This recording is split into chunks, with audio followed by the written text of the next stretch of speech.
सम्माननीय सभामुख महोदय, बोल्नका लागि समय दिनुभएकोमा यहाँलाई धन्यवाद भन्न चाहन्छु।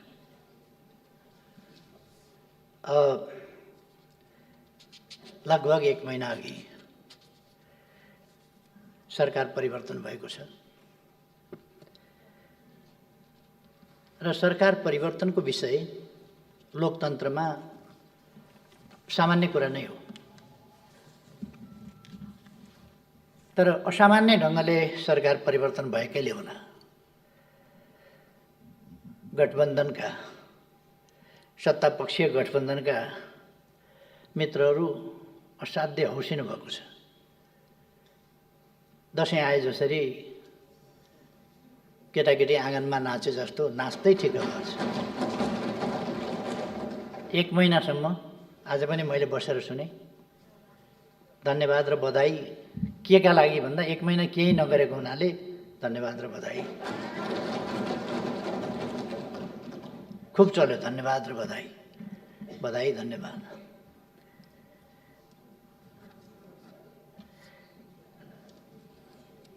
केही नगरेको भन्दाखेरि पनि केही गरेको पनि छ। म अलिकति पछि आउँला।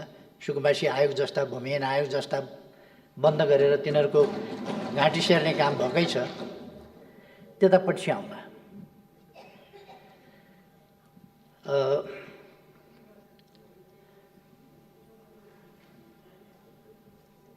यो सरकार परिवर्तनको विषयलाई सायद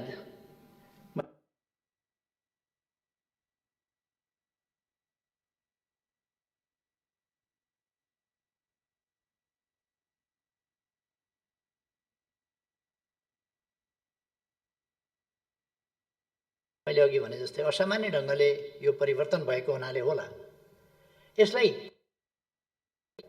विकृत क्रियाकलापहरू त्यसबाट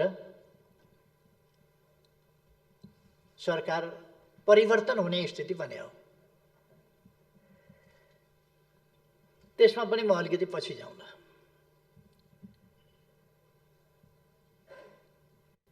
म माथि निकै प्रहार गरेको देखियो, भइरहेको पनि छ। मलाई त्यसमा चिन्ता छैन। समृद्ध नेपाल, सुखी नेपालीको राष्ट्रिय आकांक्षा तोकेर र त्यस उद्देश्यलाई प्राप्त गर्न त्यस गन्तव्यतर्फको यात्रामा हिँडेको म। नेपाललाई समृद्ध बनाउने, नेपाली जनतालाई सुखी बनाउने उद्देश्य बोकेर हिँडेको मान्छेलाई यस्ता सानातिना गाली गलौजहरूले खासै फरक पर्दैन। म आफ्नो उद्देश्यमा केन्द्रित छु।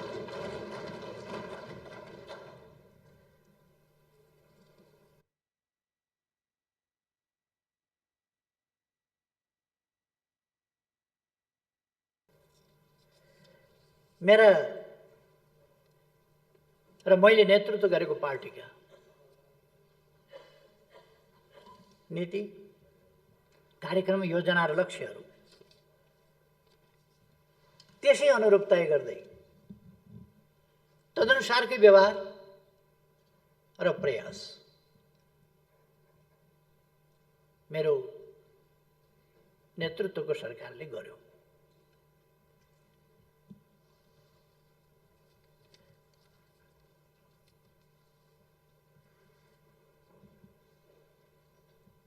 मैले त्यो उद्देश्य प्राप्त गर्नका लागि, समृद्ध नेपाल, सुखी नेपालीको राष्ट्रिय आकांक्षा प्राप्त गर्नका लागि बहुतै उदार मनाका साथ, फराकिलो भावनाका साथ, लचिलापनका साथ चुनावी तालमेल, कुनै अपवित्र ढङ्गले होइन, पार्टी एकीकरण अपवित्र ढङ्गले गरिएको होइन, राम्रो उद्देश्यका साथ गरिएको थियो। र त्यसै गरी प्रतिपक्षसँग पनि संवाद र सहमतिको सम्मानपूर्ण व्यवहार र अभ्यास गरिएको थियो।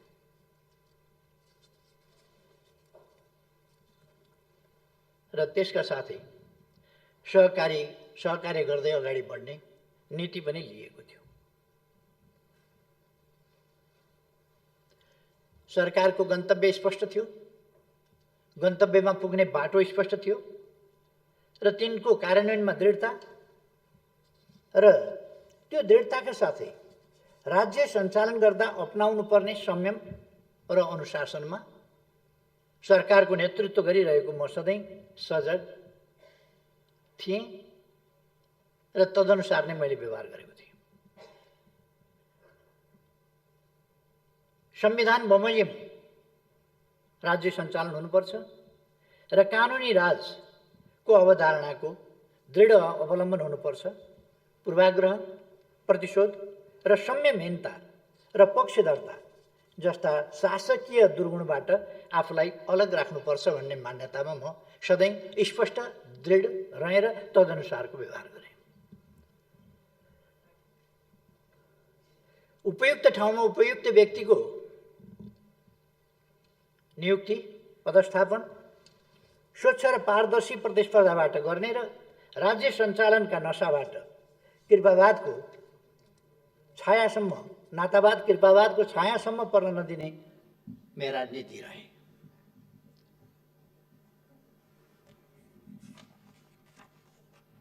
मैले आफू मात्रै होइन, मसँग सहयात्रा गरिरहेका साथीहरूलाई पनि मैले ती नीतिहरूमा अडिग रहन र तिनलाई अवलम्बन गर्न जोड दिएँ। त्यसले कसैको लाभ र इच्छामा धक्का अवश्य पुर्यायो।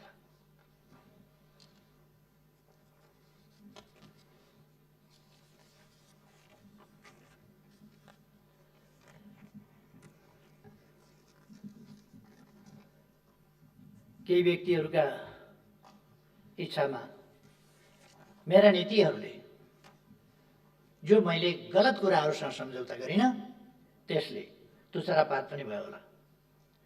अपेक्षा तत्काल पुरा भएनन् होला या पुरा हुने लक्षण पनि देखिएन होला। मेरा कामले हासिल हुँदै गएको लोकप्रियताले छाती जलाएर असाध्य पीडा पनि भयो होला। त्यो आजकलका अभिव्यक्तिमा पनि देखिन्छ। म भ्रष्टाचार गर्दिनँ, अरूलाई पनि भ्रष्टाचार गर्न दिन्न भन्ने कुराले धेरै ठुलो असजिलो पनि पैदा भयो होला। कतिलाई धक्का पनि पर्यो होला। यस्तै कुराहरूले मेरा पार्टीभित्रै समस्या पैदा भएको दुनियाँलाई थाहा छ। मैले यसमा धेरै समय नलिउँ। के भयो, कसरी आयो त्यो थाहा भएकै कुरा हो। सभामुख महोदय, म एउटा कुरा दोहोऱ्याउन चाहन्छु। म यो देश र यस देशका जनताको सेवाको निम्ति जन्मिएको जस्तो ठान्छु।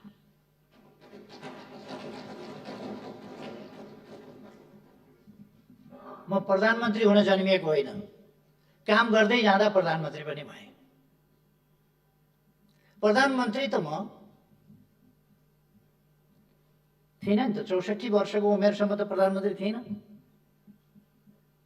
भइयो। फेरि अर्कोपल्ट पनि जालझेल षड्यन्त्र टिग्रम गठबन्धनको संस्कृति त्यसले हटाएको थियो। त्यति बेला मैले त्यस बेला भनेको थिएँ, म झ्यालबाट होइन, जस्केलाबाट होइन, छिडीबाट होइन, भेन्टिलेटरतिरबाट होइन, के भेन्टिलेसनबाट होइन, म मूल ढोकाबाट, मूल बाटोबाट, मूल गेटबाट, मूल ढोकाबाट आउनेछु। फेरि पनि सुनिराख्नु भए हुन्छ। पहिले पनि मैले भनेको थिएँ, फेरि पनि सुनिराख्नु भए हुन्छ। असाधारण जनमतका साथ फेरि पनि मूल बाटो, मूल गेट, मूल ढोकाबाट फेरि पनि प्रवेश गरेको छु।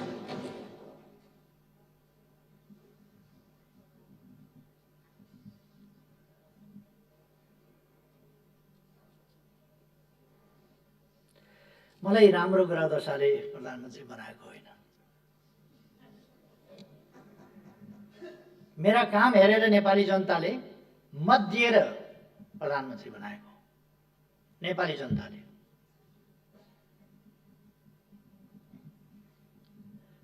म विभिन्न पार्टीका नेताहरूका महत्त्वाकांक्षा, कुण्ठा, ईर्ष्या, जलन, अहङ्कार आदिको सम्मिश्रणबाट पनि प्रधानमन्त्री भएको होइन।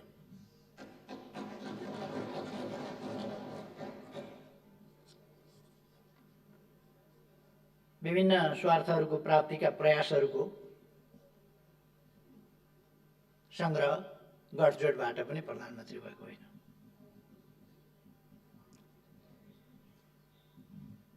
त्यस्ता विभिन्न असफलताहरूको फ्रिक्सन, त्यस फ्रिक्सनबाट उछिटिएर मेरो भागमा प्रधानमन्त्री पनि आएको होइन।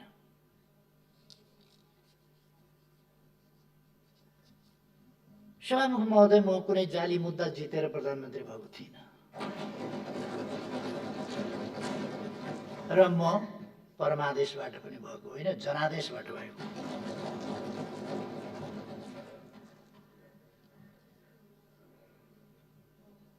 प्रधानमन्त्रीको पदमा विश्वास गर्छु, दाइजो, दान दातव्य वा जजमानबाट, जजमानीबाट प्राप्त हुने चिज होइन।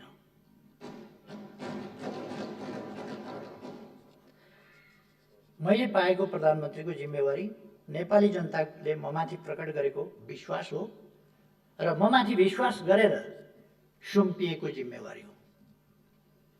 अपवित्र, अनुचित, असामयिक, असान्दर्भिक, अलोकतान्त्रिक, असंवैधानिक गठबन्धनबाट त्यो जिम्मेवारी खोसिया छ। राजनीतिमा कहिले कहिले यस्तो हुन्छ, हुँदो रहेछ। दुनियाँमा एउटा नजिर नयाँ कायम भएको छ, अदालतबाट प्रधानमन्त्री तोकिने, विश्वमा पहिलो रेकर्ड।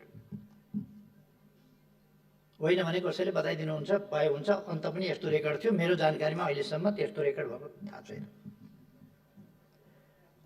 म एउटा सत्तापक्षका मान्यजीहरूलाई आग्रह गर्न चाहन्छु, अदालतलाई धेरै विवादमा ल्याइरहनु पर्ने छैन। तपाईँहरू जसरी विवादमा ल्याउन खोजिरहनु भएको छ अदालतलाई, अदालतले जे गर्यो त्यसको समीक्षा होला, त्यसको मूल्याङ्कन होला।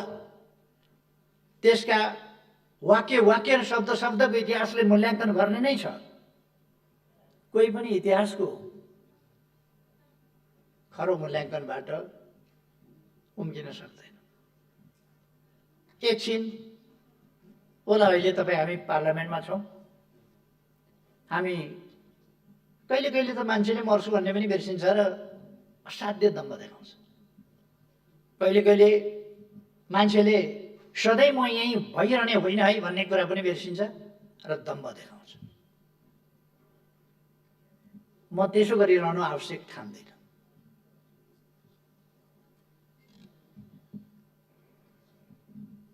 त्यसर्थ मलाई प्रधानमन्त्रीबाट हट्नु परेकोमा किञ्चित चिन्ता छैन। चिन्ता अदालत जस्तो सबैले विश्वास गर्नुपर्ने संस्थाको विश्वासमा कमी नहोस्। जनताले भरोसा गर्ने संस्थाहरू, राज्यका विभिन्न अङ्गहरूका बीचमा सन्तुलन र नियन्त्रणको स्थिति असन्तुलित नहोस्। कुनै पनि अङ्ग र निकायले आफ्ना सीमाहरू उल्लङ्घन नगरोस्। मेरो चिन्ता त्यसमा छ।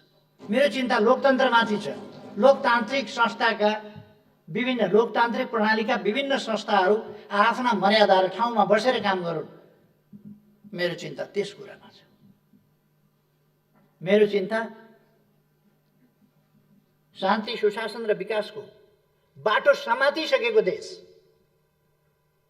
फेरि अब लोकतान्त्रिक संस्कृति होइन, गठबन्धनको संस्कृतितिर हामीले प्रतिस्पर्धात्मक लोकतान्त्रिक प्रणाली, प्रतिस्पर्धात्मक बहुदलीय राजनीतिक प्रणाली हामीले सङ्घर्ष गरेर ल्यायौँ। त्यो प्रणालीबाट, त्यो संस्कृतिबाट, त्यो लोकतान्त्रिक संस्कृतिबाट बद्ध अलोकतान्त्रिक स्वार्थहरूको गठबन्धनको संस्कृतितर्फ देश जान थाल्यो। यसले विकास ड्राइभ गर्न सक्दैन। विकासको अभियानलाई ड्राइभ गर्न त, त्यो ड्राइभ गर्नका लागि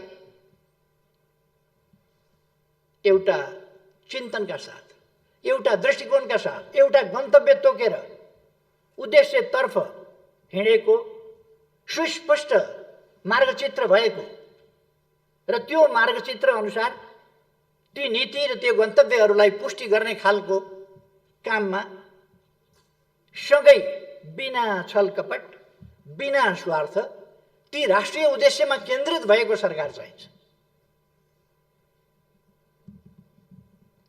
त्यस्तो भएन भने स्वार्थहरूको गठजोडबाट, गठबन्धनबाट, विभिन्न स्वार्थहरूका तानातानहरूका बीचबाट राष्ट्रको विकासको अपेक्षा मृगमरीचिका हुनेछ। त्यो सम्भव छैन।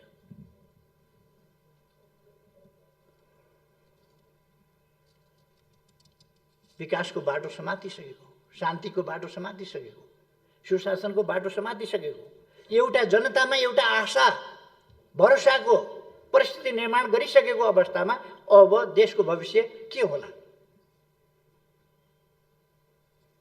स्पष्ट छ। 1 महिनाको समय त खेर गयो। बहुत राम्रो गठजोड छ तपाईहरुको। सरकार त बन्न सकेन, पुरा हुन सकेन। कति 4 जना मन्त्री कति लिएर हिँड्नु भएको छ। सबै मन्त्रालय आफै कहाँ राख्नु भएको छ। मन्त्रालय दिनभरिमा घुमेर पनि भ्याउनुहुन्न। अनि के हुन्छ? 1 महिनाको समय त खेर गयो। शुभकामनाको लहर अब 14-15 महिना अरु चल्नेछ। बधाईको लहर पनि 14-15 महिना चल्नेछ। प्रतिपक्षलाई गाली गर्ने पनि 14-15 महिना चल्नेछ। यसैमा 14-15 महिना त जान्छ।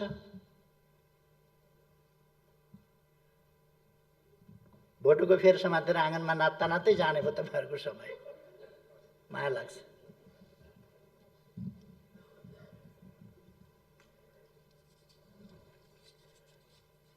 मलाई चिन्ता त्यो कुरामा हो। देशको विकासको यो प्रतिपक्षको सुन्नुभएको छ नि, यसलाई सुनेर सम्बोधन गर्नुहोस्, जवाफ दिनुहोस्, मेरो अहिलेको भनाइलाई असफल बनाइदिनुहोस्, विकासको तेज रफ्तारमा गति चलाउनुहोस्। तर सम्भव छैन, सम्भव छैन।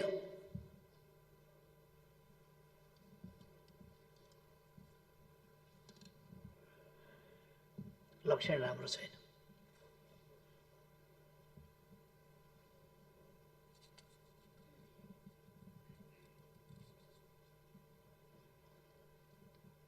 अहिले के गर्दै हुनुहुन्छ? सत्ता परिवर्तन हुने बित्तिकै, सरकार परिवर्तन हुने बित्तिकै, परिवर्तित सरकार, अर्को सरकार बन्ने बित्तिकै सत्ता पक्षका नेताहरूले यसै रोस्टमबाट भन्नुभयो, होशियार, म आगौं, मसँग नखेल नत्र भन्नुभयो। मलाई थाहा छ उहाँले विगतमा लगाएको, देशमा लगाएको डडेलो म सम्झिन्छु। उहाँ आगो हो, थाहा छ, डडेलो लगाउनुहुन्छ। तर 1-2 बाल्टी पानीले निभाएको पनि सम्झना रहोस्। यस्तो डडेलो निभाउन ओर्न हामीलाई पनि आउँछ। यस्ता आगो सागो निभाउन पानी खन्याउनु पर्छ, पानी। तर प्रतिपक्षलाई धम्क्याउने, सरकार बन्दैछ बाबा, धम्की, म आगौं, धम्की, मसँग नखेल, धम्की।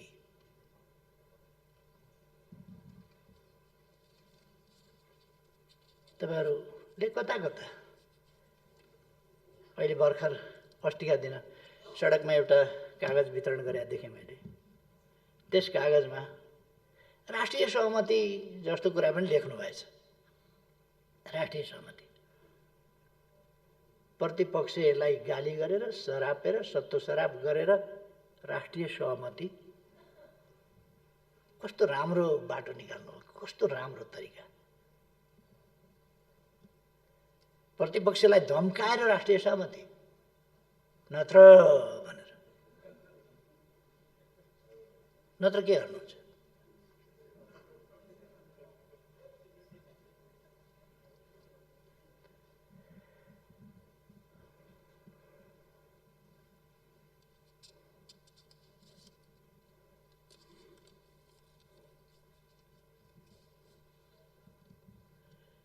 अघिल्लो सरकारका पालाका निकै बदखुवाई गर्न खोज्नुभयो। आज पनि कतिपय सांसदहरूले यो अलिअलि बोल्न पनि सत्तापक्षले तालिम दिँदैन क्या हुन पनि कुन पार्टीलाई दिने कसलाई दिने तालिम पनि अचम्मै होला नि त त्यहाँ पनि। अघिल्लो सरकारले राजनीतिक समस्याहरू जो देशका मूल राजनीतिक समस्याहरू हुन् ती राजनीतिक समस्याहरूको समाधान गर्यो। विखण्डनवाद समाप्त गर्यो, वार्ताद्वारा विखण्डवाद समाप्त गर्यो, हिंसा राजनीतिक अभिष्ट प्राप्तिको लागि हिंसाको बाटो अपनाइरहेका समूहसँग संवाद गरेर उनीहरूलाई शान्तिपूर्ण राजनीतिको मूलधारमा ल्यायो।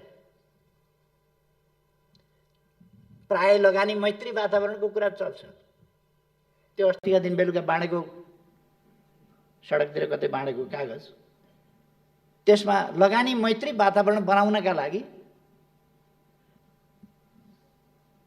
निजी क्षेत्रसँग सहकारी गरेर लगानी मैत्री वातावरण बनाउने। यो स्वदेशी लगानी मैत्री भनेको हो कि विदेशी लगानी मैत्री भने हो? विदेशी लगानी मैत्री वातावरण बनाउने हो भने देशमा शान्ति सुव्यवस्था हुनुपर्दछ, हिंसा अन्त्य गर्नुपर्दछ, एक्सटर्सन रोक्नुपर्दछ।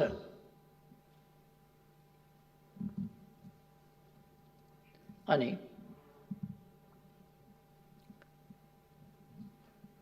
यहाँ त वातावरण बनाइएको होइन र हिंसा अन्त्य गरेर शान्तिपूर्ण ढङ्गले लगानी गर्न पाउने, प्रतिफल लान पाउने त्यस खालको व्यवस्थाहरू गरेर सुविधाहरू पाउने ती व्यवस्थाहरू गरेपछि लगानी मैत्री वातावरण होइन। त्यस कारण लगानी मैत्री वातावरण वास्तवमा निर्माण भएको छ। त्यो वातावरणलाई अहिलेको सरकारले जोगाओस्, जोगाउन सफलता पाओस् यस देशका लागि म शुभकामना भन्छु। यस देशका लागि वैदेशिक लगानी ल्याउन आवश्यक छ।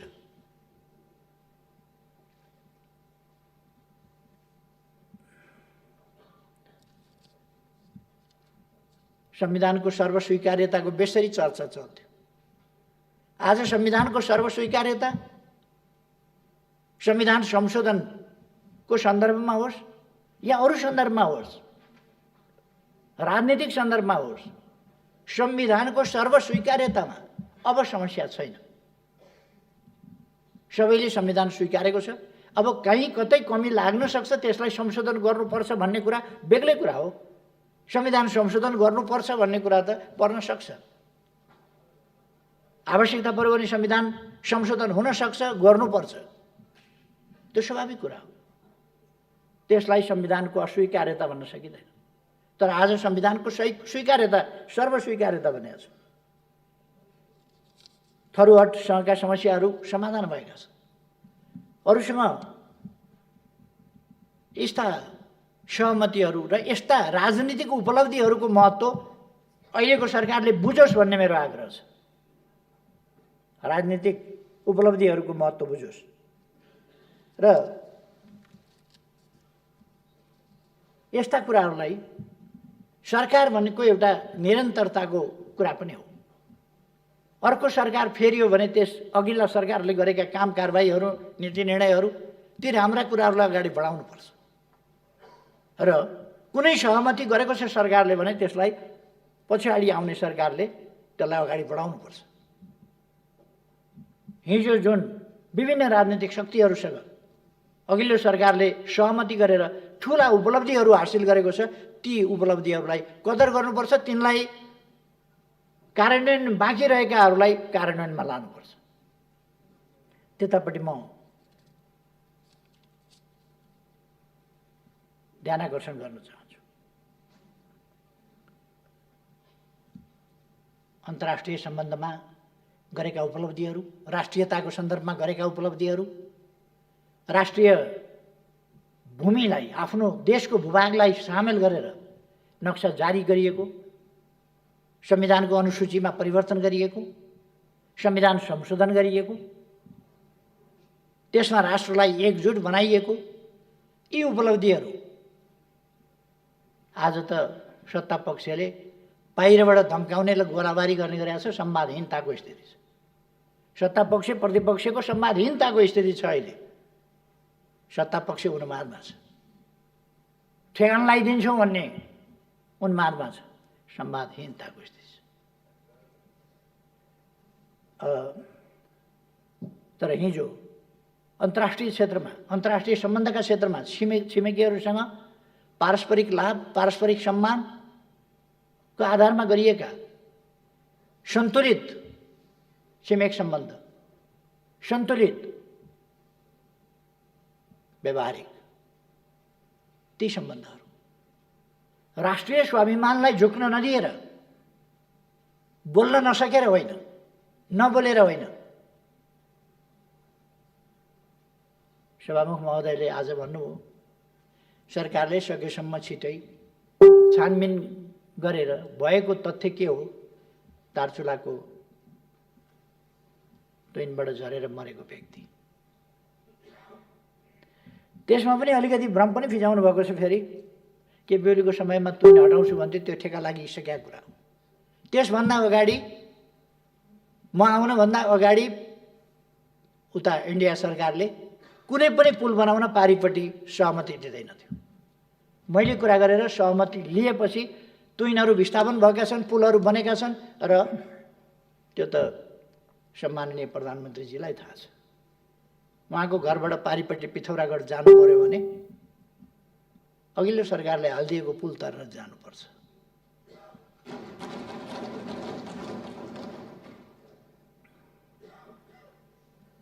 आजकल सुन्छु व्हाइट पेपर तयार गर्ने, के तथ्याङ्क डाटा आँकडा ल्याउने, ल्याए हुन्छ।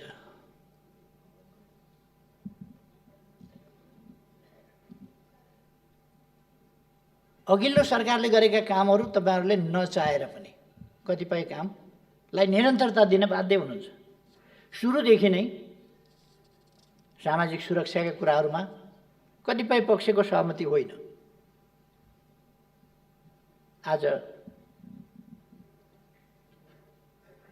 तपाईहरु एउटा लोक कल्याणकारी राज्यको अवधारणामा पनि सहमत भएको जस्तो देखिन्छ। एउटा सभामुख महोदय, यो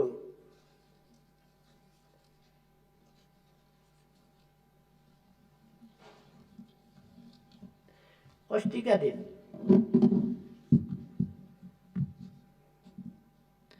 चौबीस गते बेलुका संसद चालू छ, संसद अधिवेशन चालू छ, संसदका बैठकहरू भइरहेका छन्। आज संसदको अधिवेशन बस्दैछ। अस्ति बेलुका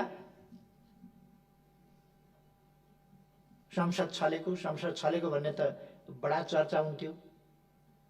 के बेलुको सरकारले संसद छल्यो भन्ने चर्चा हुन्थ्यो। संसद नभएका बेला जरुरी परेका कामहरू गर्दा पनि संसद छलेको भन्ने कुरा आउँथ्यो। अहिले त संसदको बैठक चालू छ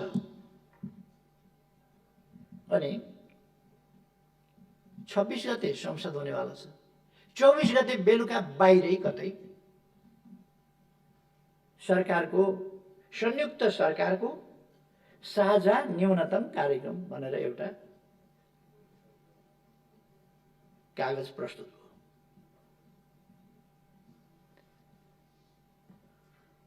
संयुक्त सरकारको साझा न्यूनतम कार्यक्रम। संयुक्त सरकारको न्यूनतम कार्यक्रम भनेपछि यो साझा सहकारी किन लेख्नु पर्यो? यो साझा सरकारको कार्यक्रम हो कि साझा कार्यक्रम हो? साझाको कार्यक्रम हो। संयुक्त सरकारको साझा। संयुक्त सरकारको भनेपछि त त्यो सरकारको त आइसक्यो, त्यहाँ साझा भए पनि संयुक्त भए पनि सगोलको भए पनि जेसुकै भइसके पनि आयो। फेरि साझा। संसद छलेर। संसद किन छल्नु पर्यो? आज किन प्रस्तुत गर्न सक्नु भएन? सरकारले आज किन संसदमा प्रस्तुत गरेन? त्यसलाई कुनै मान्यता दिने कि नदिने? त्यो सरकारले पेश गरेको हो भनेर ठान्ने कि नठान्ने? किनभने संसदमा त आएन। संसद चलिरहेका बेला छलेर किन गर्नु पर्यो? सायद तपाईँहरूको गहिरो समझदारीको कारणले सबै नेताहरू फोटोमा आउनुपर्ने होला, यहाँ पेश गर्दाखेरि एकजनाले पेश गर्नुपर्ने होला, सरकारको तर्फबाट पेश गर्नुपर्ने होला, अनि ओहदामा नभएको, सरकारी ओहदामा नभएको मान्छेको त फोटो नआउला। त्यसो भएर गठबन्धन भन्ने छ नि, गठबन्धनको फोटो आउनै पर्यो। अर्को पनि त्यस्तो व्यवस्था तपाईँहरूको एउटा छ नि, चलिराखेको छ नि, हुन्छ हुँदैन हुन्छ हुँदैनको सरकार सञ्चालनको संयन्त्र। तर यो संयुक्त सरकारको साझा न्यूनतम कार्यक्रममा मैले हेरेँ, विभिन्न अनुहारहरू खोजेँ, विभिन्न अनुहार देखिन्छ। नेपाली कांग्रेसको अनुहार कहीँ पनि छैन। अचम्म लाग्यो। नेपाली कांग्रेसको अनुहार कतै छैन, यसमा नीतिमा छैन, कार्यक्रममा छैन, केहीमा पनि छैन। पोलिसी शिफ्ट, प्याराडाइम शिफ्ट, के शिफ्ट हो? यो राम्रै कुरा हो। यो संयुक्त सरकारको साझा न्यूनतम कार्यक्रम यसले साना मसिना कुरा गरेको छ। अहिलेको गठबन्धन सरकारमा हुँदा एमसीसी गर्नुभएको थियो जस्तो लाग्छ तपाईहरुले। एमसीसी गर्नुभएको थियो। एमसीसी को बारेमा त यो संयुक्त सरकारको साझा न्यूनतम कार्यक्रम, एमसीसी बिर्सिनु भयो क्या?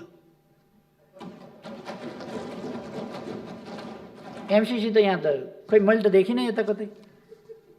एमसीसी छैन कहीँ।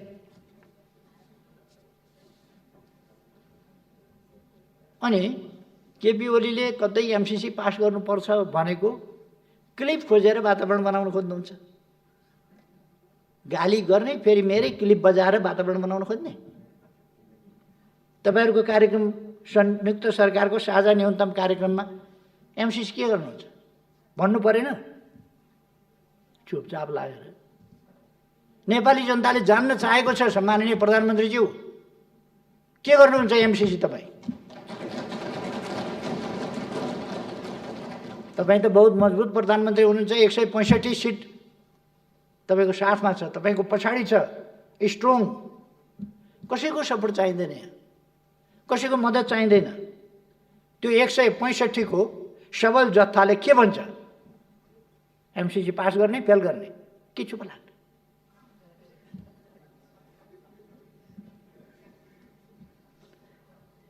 त्यही भएर म भन्छु जस्केलाबाट छिर्ने आदत नगरौँ।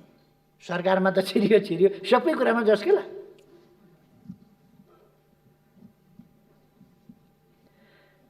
संयुक्त सरकारको साझा न्यूनतम कार्यक्रममा लिम्पियाधुरा, लिपुलेक र कालापानी भारतसँग वार्ता गरेर फिर्ता ल्याउँछु भन्न किन सक्नु भएन तपाईले? लिम्पियाधुरा, लिपुलेक र कालापानी भनेको समस्या हो भनेर समस्यामा राख्नुपर्छ। समस्यामा के लिम्पियाधुरा, लिपुलेक र कालापानी समस्या हो? हाम्रो अभिन्न भूभाग, हाम्रो पवित्र भूभाग समस्या हुन्छ? समस्या समाधान गर्ने यो भने के? यो समस्या हो भने त तपाईले छोडिदियो भनेदेखि त समस्या समाधान होला नि। के भनेको यो समस्या समाधान गर्छु भनेको? स्पष्ट रूपमा हाम्रो भूमि हामी फिर्ता लिन्छौँ भन्नुपर्छ कि यो समस्या हो समाधान गर्छु भन्नुपर्छ? यस्तो खुट्टा कुमाउनु पर्ने कसले बनायो? कसले बनायो यस्तो खुट्टा कुमाउनु पर्ने? अघिल्लो सरकार यस्तो थियो, उस्तो थियो, अनेक थियो, सबै थियो। तर यति त आँट गरेर कमसेकम नक्सा बनाउँथ्यो, छाप्थ्यो, संविधान संशोधन गर्थ्यो, त्यसलाई संविधानको अङ्ग बनाउँथ्यो, भारतलाई पत्राचार गर्थ्यो, संवाद गर्थ्यो। अहिले लिम्पियाधुरा, लिपुलेक र कालापानी समस्या हो। समस्या होइन, त्यो हाम्रो भूभाग हो, पवित्र भूभाग हो, त्यो फिर्ता लिनुहोस्।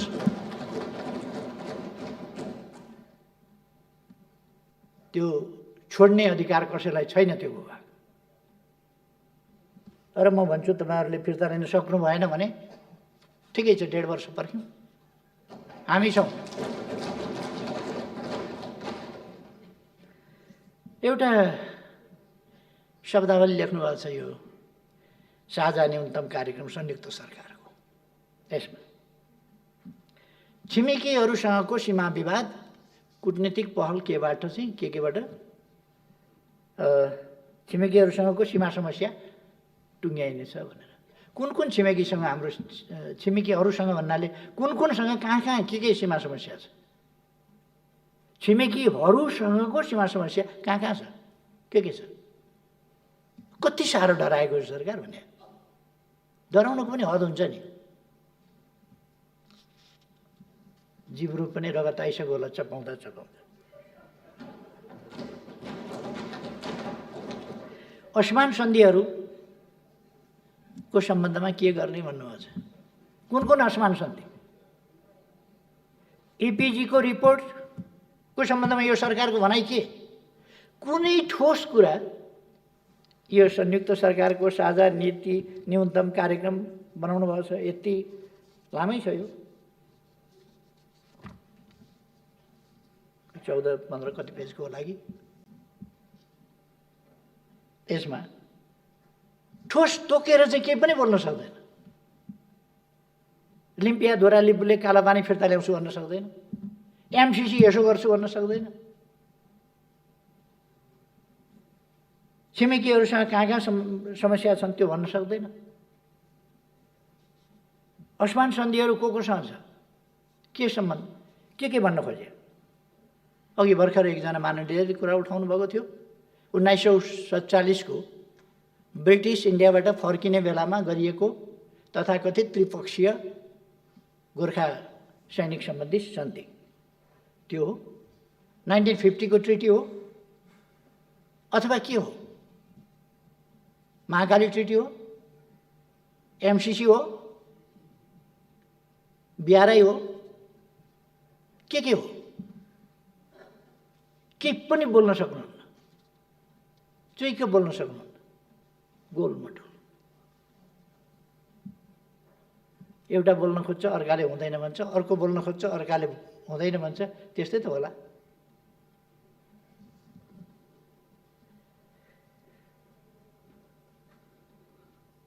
तपाईहरु यति बोल्न नसक्ने त होइन, कमसेकम मेरो विश्वास मैले लगाएको कमसेकम आरोप नि एमसिसी किन बिर्सियो भन्ने कमसेकम सम्माननीय प्रधानमन्त्रीज्यू ठोक्केर भन्नुस् त एमसिसी को सम्बन्धमा यो नीति हो सरकारको, दिनुस् जवाफ। भन्नुस् लिम्पिया दुरा लिम्बुलेक र कालापानी वार्ता गरेर फिर्ता ल्याउँछु, लेखाइमा तलमाथि केही भयो होला, यो हो नीति भन्नुस्। छिमेकी कुन छिमेकीसँग कहाँ कुन सीमा समस्या हो त्यो तोकेर भन्नुस्। असमान सन्धि कुन भन्न खोजे हो भन्नुस्।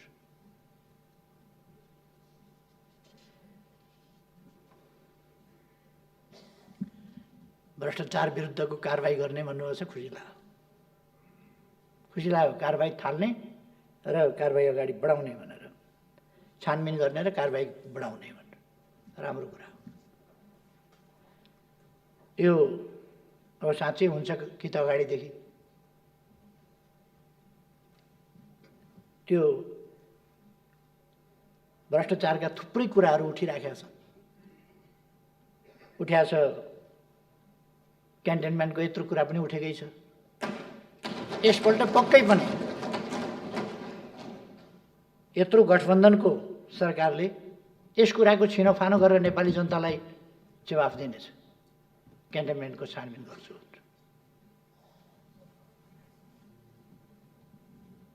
ललिता निवास पनि गर्छ होला, माता तीर्थको पनि गर्छ होला, अरू विभिन्न सर्दु जलाजार क्षेत्रको पनि अवश्य हुन्छ होला।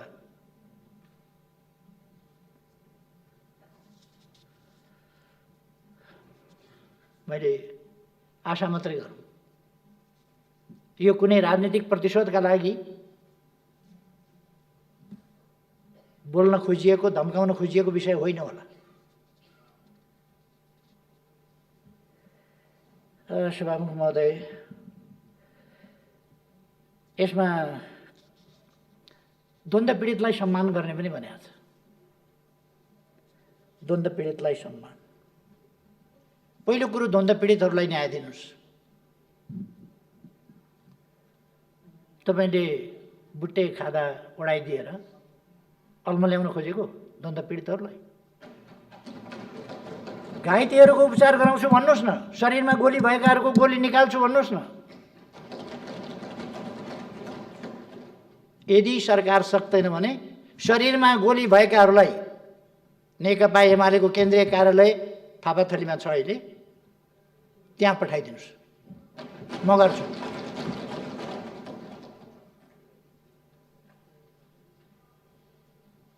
न्याय दिनुहोस्, छानबिन गर्नुहोस् न। त्यत्रो गौर हत्याकाण्ड भयो, निर्दोष निहत्था मान्छेहरू मारिए। अराजकता, अनुशासनहीनता, दण्डहीनताको अन्त्य गर्छु भन्नुभएको छ यस संयुक्त सरकारको साझा न्यूनतम कार्यक्रम हो। छानबिन गर्नुहोस्। मान्छे मरेका छन्, तिनका परिवारको के अवस्था छ, ती घाइतेहरूको के अवस्था छ, को त्यो हत्याकाण्डको आयोजक, कसले त्यो हत्याकाण्ड गरायो, त्यो गर्नुहोस्।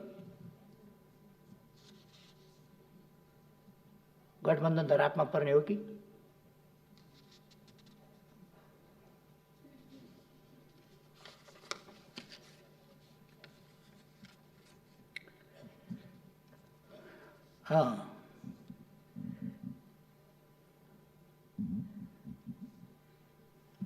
अब लोकतान्त्रिक संस्कृति होइन, तपाईँहरूले आपसी संवाद, सहमति र सहकार्य मार्फत गठबन्धनको संस्कृति विकास गर्न। लोकतान्त्रिक संस्कृति होइन, गठबन्धनको, अपवित्र स्वार्थका लेनदेनको, देशप्रति समर्पित होइन, एउटा नीति कार्यक्रम बोकेको होइन। अनि लेफ्ट, राइट, सेन्टर, अगाडि पछाडि, दायाँ बायाँ नीतिहरूको विविधता कतै जोडिँदैन, विचारहरू कतै जोडिँदैनन्। सत्ता मात्रै सब कुछ होइन।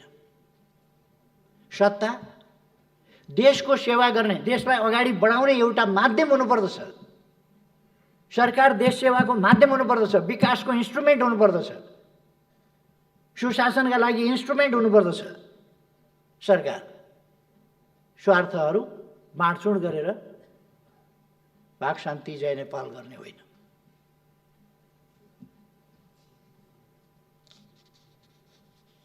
यो गठबन्धन अचम्मको गठबन्धन छ। कहिले 5 दलीय भनेको सुन्छु, पार्लियामेन्टमा दल हेर्छु, मेरो दल त त्यसमा छैन। स्मरण रहोस्, नेकपा एमाले गठबन्धनमा छैन, प्रतिपक्षमा छ। अनुशासनहीनता र अराजकता अन्त्य गर्ने यहाँहरूले प्रतिबद्धता जनाउनु भएको छ। यसमा यो शाब्दिक मात्रै हो कि व्यवहारमा हो? पार्लियामेन्ट र पार्लियामेन्टभित्रको अनुशासनहीनता र अराजकता, त्यसलाई नियन्त्रण गर्ने काम चाहिँ सत्तापक्षको हुन्छ कि हुँदैन? कि त्यसलाई बखप गर्ने सत्ताको लागि? पार्टी फुटाएर सरकार गिराउने बनाउने खालका खेल, किनबेच आदि कुराहरूका खेल, यिनले लोकतान्त्रिक संस्कृतिलाई बढावा दिँदैन। गठबन्धन कहिले कहिलेका निम्ति, एकछिनका निम्ति आवश्यक हुन पनि सक्ला। गठबन्धनको संस्कृति भनेको कुनै लोकतान्त्रिक संस्कृति होइन। लोकतान्त्रिक संस्कृति विचारमा आधारित हुन्छ, स्वार्थमा आधारित होइन। गठबन्धन स्वार्थ आधारित हो, विचार आधारित होइन। देश बनाउने हो भने विचार आधारित राजनीति अगाडि बढाउनुपर्छ। लोकतन्त्रका आधारभूत मूल्य मान्यतामा केन्द्रित भएर अगाडि जानुपर्छ।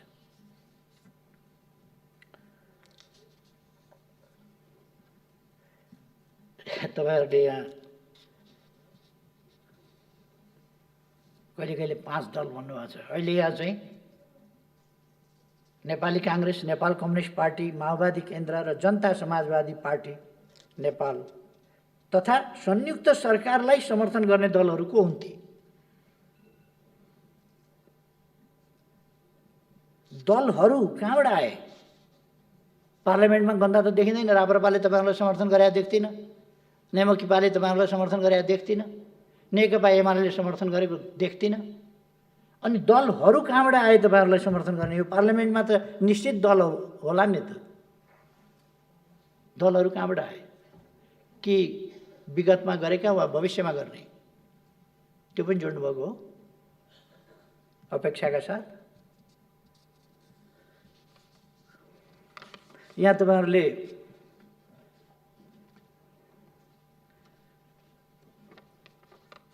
आपसी संवाद, सहमति र सहकार्यको संस्कृतिको विकास गर्दै राष्ट्रिय एकता सुदृढ गर्ने भन्ने पनि राख्नुभएको छ। राष्ट्रिय एकताका निम्ति तपाईँले बाटो के छान्नुभएको छ भने असंवैधानिक रूपमा प्रतिनिधि सभा विघटन गरी सर्वसत्तावादी, अलोकतान्त्रिक र अधिनायकवादी रूपमा शासन सत्ता सञ्चालन गर्ने प्रतिगामी प्रवृत्ति। प्रतिगमन भनेको त सम्माननीय प्रधानमन्त्रीज्यू 61 साल माघ 19 गते यहाँले बुझाउनु भएको बेलाकोलाई भनिन्छ प्रतिगमन।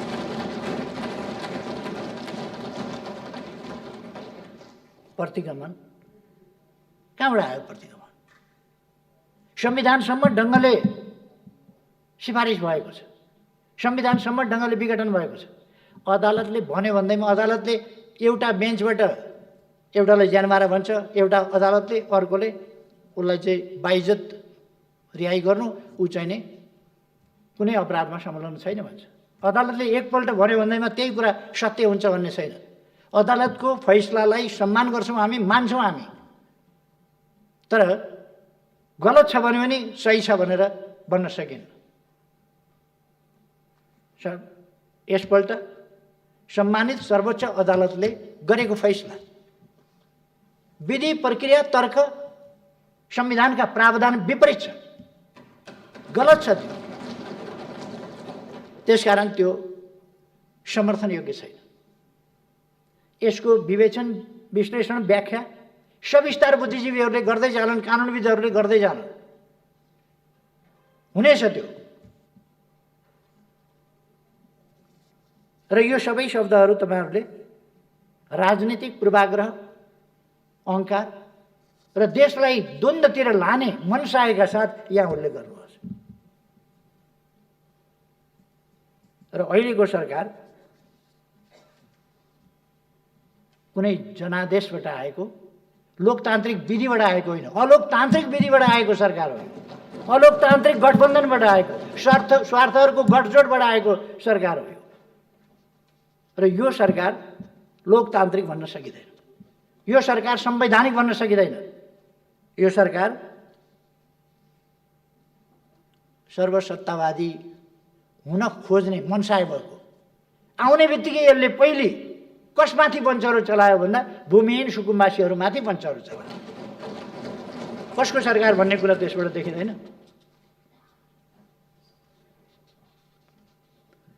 कस्तो कुरा गर्नुभएको छ भने सङ्घीय लोकतान्त्रिक गणतन्त्र, संविधान र संसदको रक्षार्थ भएको सङ्घर्षको भावना। तपाईँले यो सरकार कुनै सङ्घर्षको मैदानबाट ल्याउनु भएको सरकार हो, परमादेशबाट ल्याएको होइन। परमादेश सङ्घर्ष हो, जाली मुद्दाबाट सरकार ल्याउने, त्यहाँबाट भन्ने सङ्घर्ष हो।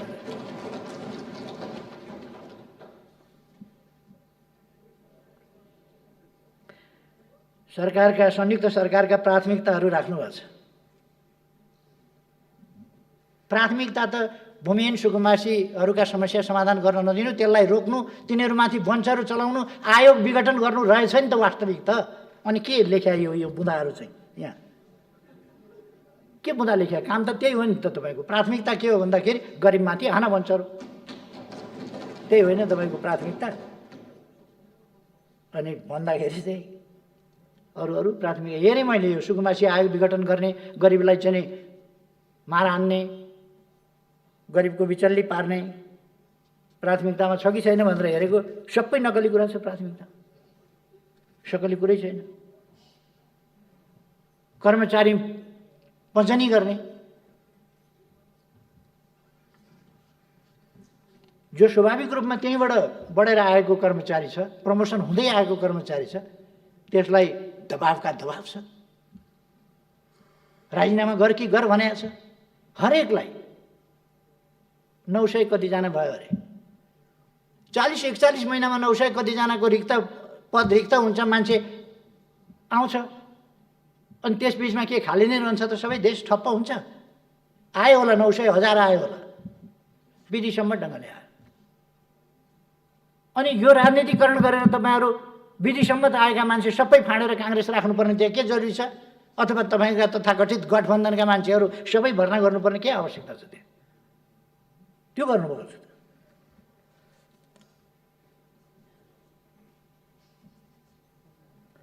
यो खोपलाई महत्त्वपूर्ण रूपमा राख्न खोज्नुभएको छ।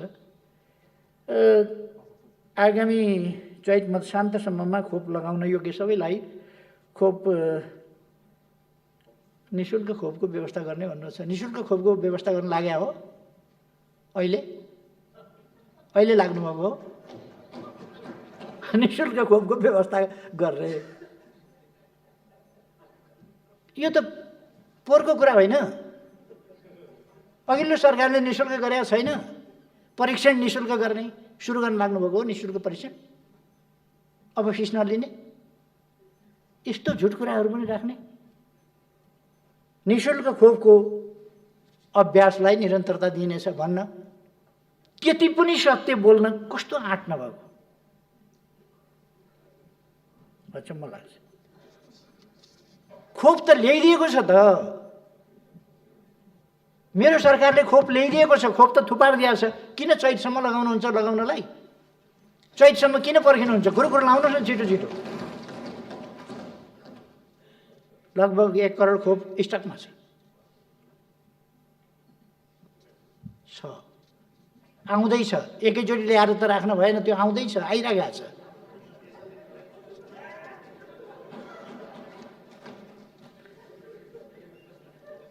यो चैतसम्म भनेको तपाईँले के फागुनको निर्वाचन नगर्न खोज्या हो? कोभिड छ भनेर, खोप चालु छ भनेर? असंवैधानिक काम नगर्नु होला, म पहिले नै सजग गराउन चाहन्छु।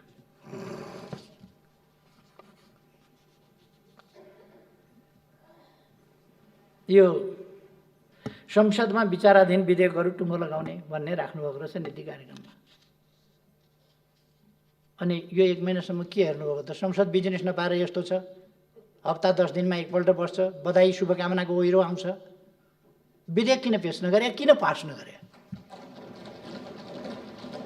नागरिकहरू नागरिकता नपाएर हैरान छन्। 3 वर्षसम्म समितिमा अड्काएर राखियो। समितिमा अड्काएर 3 वर्षसम्म राखियो एउटा विधेयक। नागरिकले नागरिकता पाएका छैन। पहाडमा होस्, तराईमा होस्, हिमाली भेगमा होस्, जहाँसुकै पाएका छैन। यस्तो अवस्थामा अध्यादेशबाट भए पनि नागरिकता दिएर सबभन्दा ठुलो कुरो संविधानको उल्लङ्घन भएको छैन, कानुनको उल्लङ्घन भएको छैन, संविधानको मर्म र भावना विपरीत भएको छैन। संविधान बमोजिम अध्यादेश जारी गरिएको छ। संविधानको प्रावधान कानुन नभएर लागू हुन सकेका थिएन, त्यस प्रावधानलाई लागू गरिएको छ, कानुन बमोजिम। अनि त्यसलाई पनि खारेज गर्नुभयो।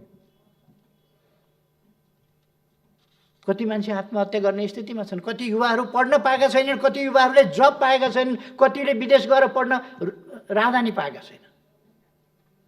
संवेदनशील हुनु पर्दैन? अनि अध्यादेशबाट नागरिकता दिने कानुन ल्याउँदा त्यो उद्यम भयो। अब कानुन त कमसेकम त्यो ल्याउनुहोस् न त।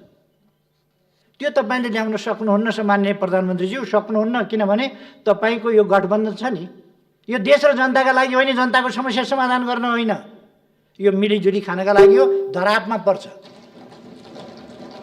धरापमा पर्छ। यो त्यसकारण सक्नुहुन्न।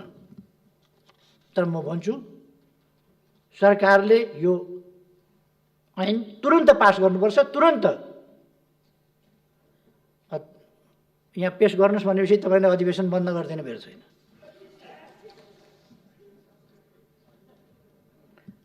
अधिवेशन बन्द नगर्नुहोस्, विधेयकहरू पास गर्नुहोस्, ल्याउनुहोस्।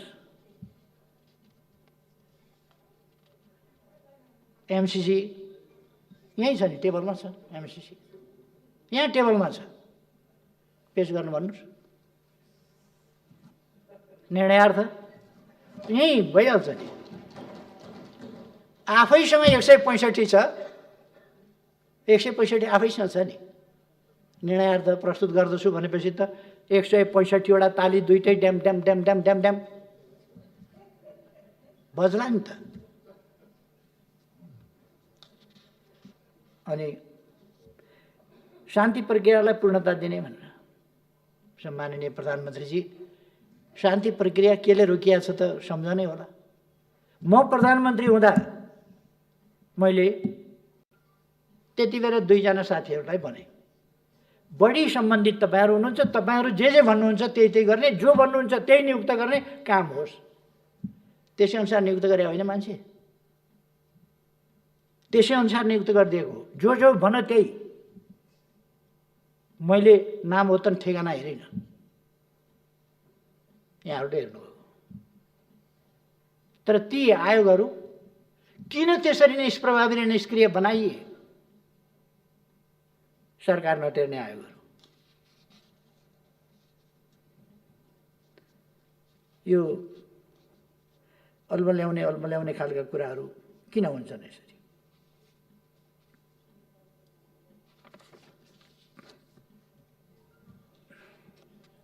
नयाँ चिज ल्याएको जस्तो गरेर थुप्रै कुराहरू नयाँ चिज जस्तो गरेर ल्याउन खोज्नुभएको छ, नयाँ सुरु गरेको जस्तो। अब खोप दिन सुरु गर्ने भन्न बेर छैन, किन यो अघिल्लो सरकारको बिर्साइदिनु पर्यो नि। एउटा कविता लेख्ने मान्छेले लेखेछन्, गीत गाउनेले पनि गाउन थाले क्या हो।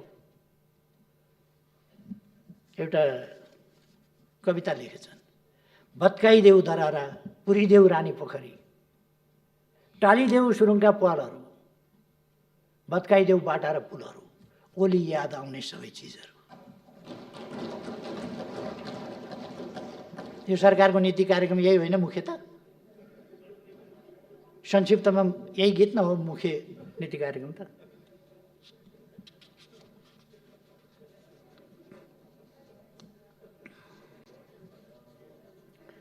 एउटा तपाईँहरूले सधैँ भन्दै आउने गर्नुभएको छ, स्वास्थ्य सामग्री खरिदमा भएको अनियमितताको छानबिन गर्ने र दोषी देखिएका व्यक्ति संस्था उप कानुनी कारबाही गर्ने।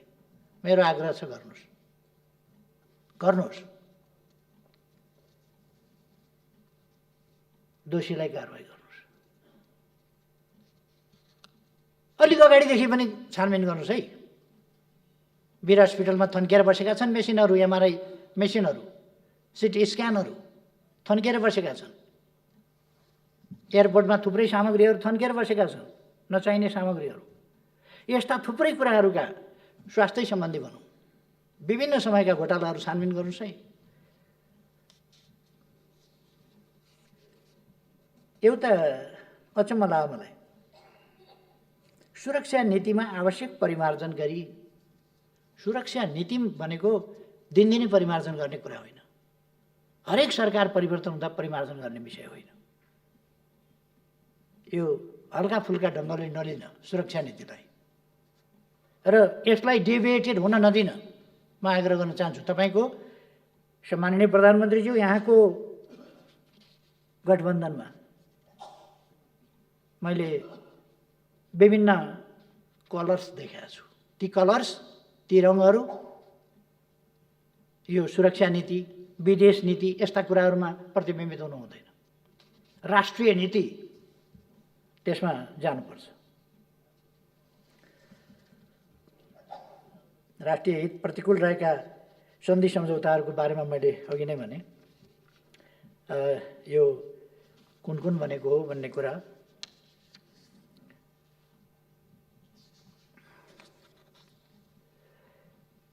यो सङ्घीय लोकतान्त्रिक गणतन्त्रलाई संस्थागत गर्न संविधानमा उल्लेखित साझा अधिकारका सूचीसँग सम्बन्धित कानुन लगायत अन्य आवश्यक ऐन कानुनहरू प्राथमिकताका साथ तर्जुमा गर्ने।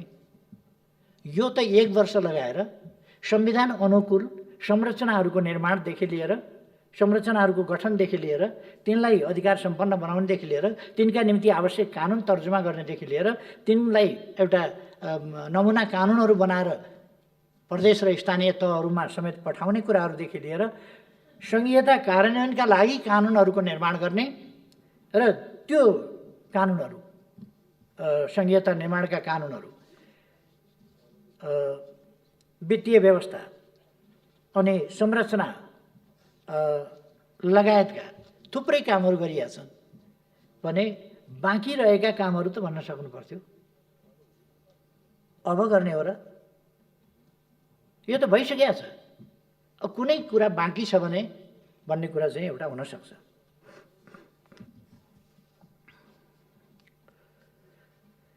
कतिवटा कुरा चाहिँ नि अर्थहीन ढङ्गले लेखेको छ। प्रदेश र स्थानीय तहलाई संविधान बमोजिम अधिकार सम्पन्न बनाउन आवश्यक कार्य गर्ने जस्ता कुराहरू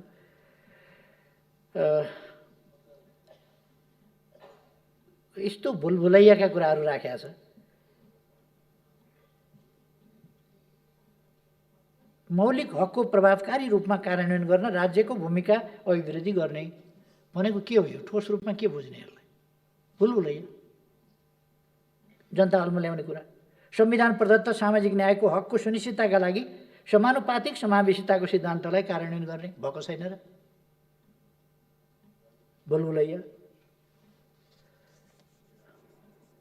यो विधेयक पारित गराउने भन्ने त थुप्रै विधेयकै पिछेका पारित गराउने भन्ने थुप्रै ठाउँमा 5-7 ठाउँमा यसरी लेख्नुभएको रहेछ। विधेयक पारित गराउने भन्ने कुरा चाहिँ लेख्नै पर्ने थिएन, यो खुरुक्क गराएदेखि हुन्थ्यो।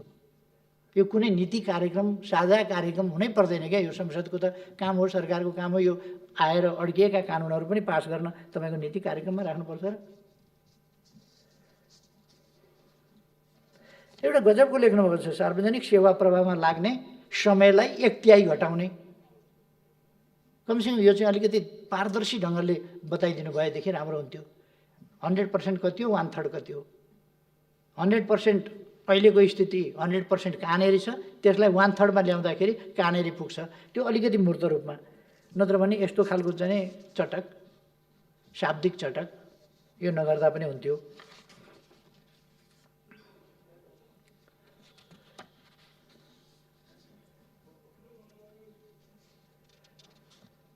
एउटा कुरा चाहिँ नि बुझिएन यहाँ। यो सशस्त्र सङ्घर्षको सन्दर्भमा गिरफ्तार गरिएका बन्दीहरूलाई बृहत शान्ति सम्झौताको भावना अनुसार रिहा गर्ने, यो कुन मितिकोलाई भनेको, कुन अवधिकोलाई भनेको, कसलाई भनेको हो? यो यति अमूर्त। यो सशस्त्र सङ्घर्ष भनेपछि जसले जति बेर हतियार उठाएको पनि सशस्त्रै सङ्घर्ष हुन्छ कि, अथवा केले काटेको, केले ठोकेको, केले मारेको चाहिँ सशस्त्र सङ्घर्ष हुन्छ कि, कुन अवधिको भनिएको? अब यो गिरफ्तार गरिएका बन्दीहरूलाई मुद्दा लगाइएका नलगाइएका कस्तालाई हो? बृहत शान्ति सम्झौता भनेको त पहिलेको होला। त्यसको भावना अनुसार रिहा गर्ने भनेको कहिलेकोलाई हो?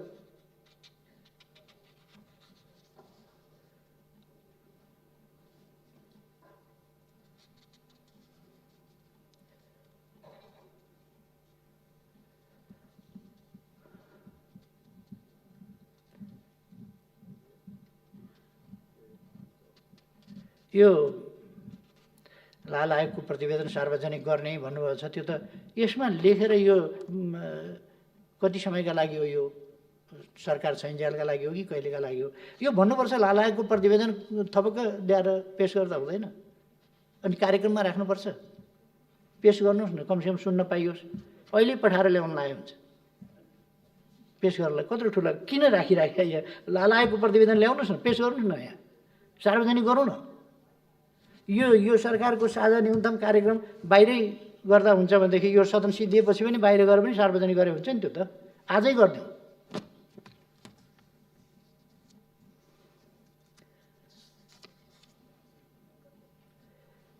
2 नम्बरमा चाहिँ तपाईँ सशस्त्र सङ्घर्षको सन्दर्भमा गिरफ्तार जति सबैलाई छोड्ने भन्नुहुन्छ। त्यही 4 नम्बरमा आइपुग्दा यो शान्ति प्रक्रियाको पूर्णता 2.5 को 4 मा आइपुग्दा लाल आयोगको प्रतिवेदन सार्वजनिक गर्ने, तराई मधेसमा भएका विभिन्न आन्दोलनका बेला लगाइएका मुद्दाहरूको पुनरावलोकन गरी, यहाँ चाहिँ यत्रो लामो प्रोसेस नि, पुनरावलोकन गरी अन्यायपूर्वक बन्दी बनाइएका न्यायपूर्ण ढङ्गले थुन्या त ठिकै छ होइन त। माथिकालाई चाहिँ सशस्त्र सङ्घर्षको सन्दर्भमा गिरफ्तार गरिएका बन्दीहरूलाई चाहिँ बृहत शान्ति सम्झौताको भावना अनुसार छोडिदिने। यो 4 नम्बरमा आइपुग्दा विभिन्न आन्दोलनका बेला लगाएका मुद्दाहरूको पुनरावलोकन गरी, यहाँ चाहिँ मुद्दाको पुनरावलोकन गर्नुपर्ने। अन्यायपूर्वक बन्दी बनाइएका, न्याय हो कि अन्याय भनेर अदालतले फैसला गर्ने भयो भनेपछि यो त तपाईँहरूले छोड्ने कुरा त रहन्छ। यो शब्दको खेल किन गुमाएको?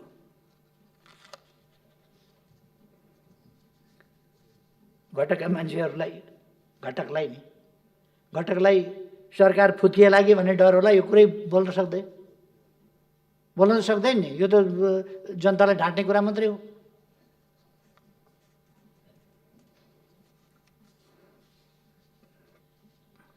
एउटा चाहिँ अचम्म लाग्छ। अब बाँकी 15 महिना रहेको छ। अघिल्लो सरकारले अल्पविकसित राष्ट्रबाट विकासशील राष्ट्रमा स्तरोन्नतिका लागि गरेका प्रयासहरू र उपलब्धिहरूबाट स्तरोन्नतिका लागि सिफारिस भएको छ संयुक्त राष्ट्रसङ्घबाट। अहिले विकासशील राष्ट्रमा जानका लागि सिफारिस भएको छ। यहाँ त नेपाललाई विकसित मुलुकको स्तरमा पुर्याउन हो। नातिका पालाको प्रोग्राम यहाँ राख्नुभएको छ। तपाईँको समय 15 महिना छ, 1 महिना गइसक्यो। बधाई खाँदा 15 महिना जाँदैछ। अब तपाईँले बनाउनु भएको छ विकसित राष्ट्र बन्ने।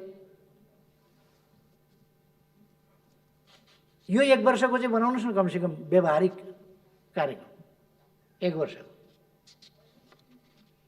सरकारमा पुगेपछि अमरत्व प्राप्त गर्ने भन्ठान्ने हो क्या हो? चुनाव त आउँदैछ त।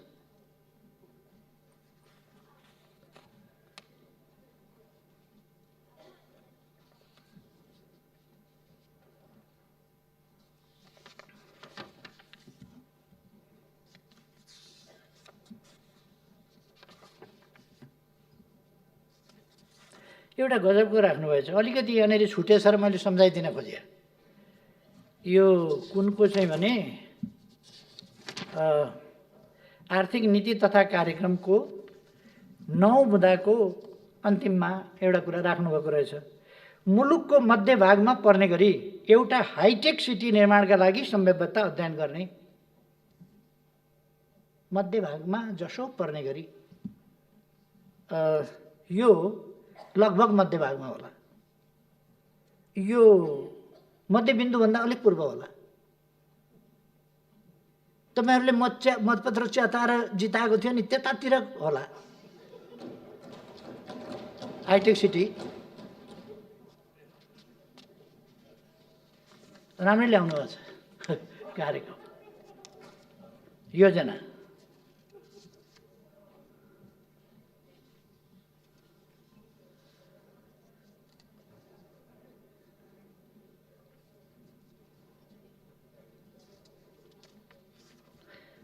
तपाईँहरूले यहाँ सामाजिक रूपान्तरण भनेर यो सामाजिक सुरक्षा सन्दर्भमा पनि भन्नुभएको छ।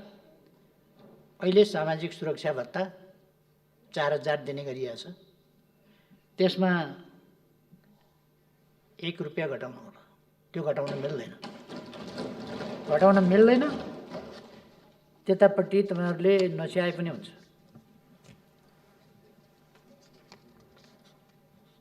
एक ठाउँमा चाहिँ राख्नुभएको छ, राज्यको नीति विपरीत मेडिकल कलेजहरूलाई दिएका सम्बन्धनको पुनरावलोकन गर्ने। भनेपछि यो मेडिकल शिक्षा तपाईँहरूलाई विद्यार्थीहरू खालि विदेश पठाउन रहर। मेडिकल कलेजहरूलाई छानबिन गर्नुहोस्, स्ट्रेन्थेन गर्नुहोस्। मेडिकल कलेजलाई दिएको छानबिन गरेर फिर्ता दिने, सम्बन्धन फिर्ता दिने, चलाउन थालेकाहरूलाई फिर्ता लिने, अब बाँकी चलाउन दिने, मेडिकल हब बनाउने, यहाँ मेडिकल एजुकेसन उपलब्ध गराउने, सस्तोमा मेडिकल एजुकेसन नेपाली जनताका छोराछोरीलाई, गरिबहरूलाई पनि उपलब्ध गराउने। त्यतापट्टि कुरै छैन, खोज्ने मात्रै कुरा छ। इन्जिनियरिङ कलेजलाई स्वीकृति नदिने, मेडिकल कलेजलाई स्वीकृति नदिने, नर्सिङ क्याम्पसहरू बन्द गराउने, नर्सिङ क्याम्पस चलाउन नदिने, अनि टेक्निकल एजुकेसनमा ध्यान दिने भन्ने। कृषि क्याम्पस खोल्न नपाइने, इन्जिनियरिङ खोल्न नपाइने, मेडिकल कलेज खोल्न नपाइने, अनि कुरा क्रान्तिकारी गर्ने। कसको प्रभावबाट यो? मेडिकल माफियाको प्रभावबाट होइन यी सब कुरा भन्दाखेरि मेडिकल माफियाबाट मुक्त गर्न भन्ने, मेडिकल माफियाको चङ्गुलमा परेर मेडिकल कलेजहरू सञ्चालन गर्न नदिने, विदेश विद्यार्थी राम्रा सब्जेक्टहरूमा त नेपालमा त पढ्नै नपाइने, खालि विदेश पठाउनु पर्ने, त्यो वातावरण बनाउने, यी खालका कुराहरू चाहिँ हुन नपाउनु। युवाहरूलाई रोजगारका लागि विदेश पठाउने कुरा पनि त्यत्तिकै छँदैछ। फेरि पलायन हुनबाट रोक्न कार्यक्रम ल्याउने पनि भनेकै छ। यस्ता थुप्रो कुराहरू। विरोधाभास,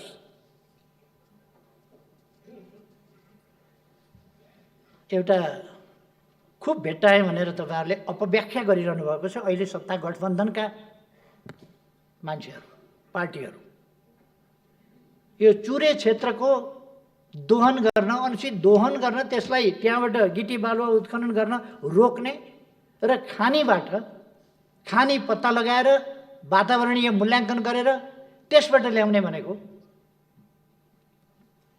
त्यसबाट निकाल्ने भनेको एक ठाउँमा एउटा सामान्य अहिलेको असान्दर्भिक कुरा हो। त्यो बाहिर पठाउने, बढी भयो भनेदेखि बाहिर पठाउने भन्ने शब्दावली त्यहाँ परेछ। मलाई यो लाग्दैन कि नेपालले कहिल्यै कुनै चिज निर्यात गर्दैन, होइन, कहिले कहिले निर्यात गर्ला पनि नगर्ला पनि त्यो अहिले राख्न आवश्यक थिएन। त्यो अहिले हामी आफैलाई पर्याप्त हुँदैन। खानी कहिले पत्ता लगाउने, के गर्ने, चुरेको रोक्ने, दोहन रोक्ने कुरा हो। चुरेको दोहन रोक्नका लागि खानी पत्ता लगाएर त्यसबाट उत्खनन गरेर चुरे संरक्षणमा ध्यान दिने भन्ने कुरा राखिएको थियो। चुरे क्षेत्रको उत्खनन गरी ढुङ्गा गिटी बालुवा निर्यात गर्ने कार्यलाई रोक लगाउने, त्यो रोक होइन, त्यो त लगाइसकेको छ। त्यो रोकभन्दा पहिले तपाईँहरूको गठबन्धनका नेता कार्यकर्ताहरू चुरे दोहनमा को कहाँ संलग्न छन् त्यो चाहिँ निकाल्नुहोस् न पहिले। यहीँ गोदावरी नगरपालिकामा को इन्भल्भ हुनुहुन्छ? तपाईँका मन्त्री इन्भल्भ हुनुहुन्छ कि हुनुहुन्न? सम्माननीय प्रधानमन्त्रीज्यू ढुक्कले भन्न सक्नुहुन्छ? को इन्भल्भ हुनुहुन्छ? त्यहाँ जङ्गल उजाड भएको देख्नुहुन्छ कि हुन्न? 2 रोपनी लिएर 100 रोपनी कब्जा गरेको देख्नुहुन्छ कि देख्नुहुन्न? चुरे दोहन, अरू यस्ता अनधिकृत दोहन, दादागिरी चलेको छ। गठबन्धनमा सामेल हुँदैमा दादागिरी चलाउन पाइँदैन, देशको दोहन गर्न पाइँदैन, अनधिकृत ढङ्गले देशलाई बर्बाद गर्न पाइँदैन।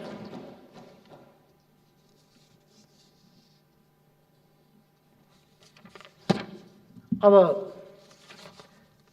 सम्माननीय सभामुख महोदय, यहाँ मार्फत म सम्माननीय प्रधानमन्त्रीज्यूलाई एउटा कुरा चाहिँ अलिकति अनुरोध गर्नु पर्यो जस्तो भयो। सम्माननीय प्रधानमन्त्रीज्यू, मेरै पार्टीका केही मान्छेहरू पाउला र खाउला भनेर यहाँका पछि कुदेका छन्। सम्माननीय प्रधानमन्त्रीज्यू, तिनीहरूलाई मन्त्री दिनुहोस् न, किन विलम्ब गर्नुभएको? हिरिक भएका छन् बिचराहरू मन्त्री खानका लागि। प्लिज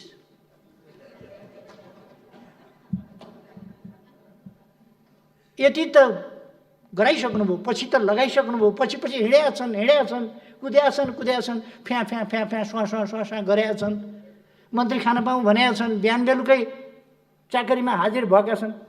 मन्त्री दिनुहोस् प्लिज, दिनुहोस्। मेरो दलमा अलिकति घाटा भए पनि सङ्ला बुझाउँला। धन्यवाद।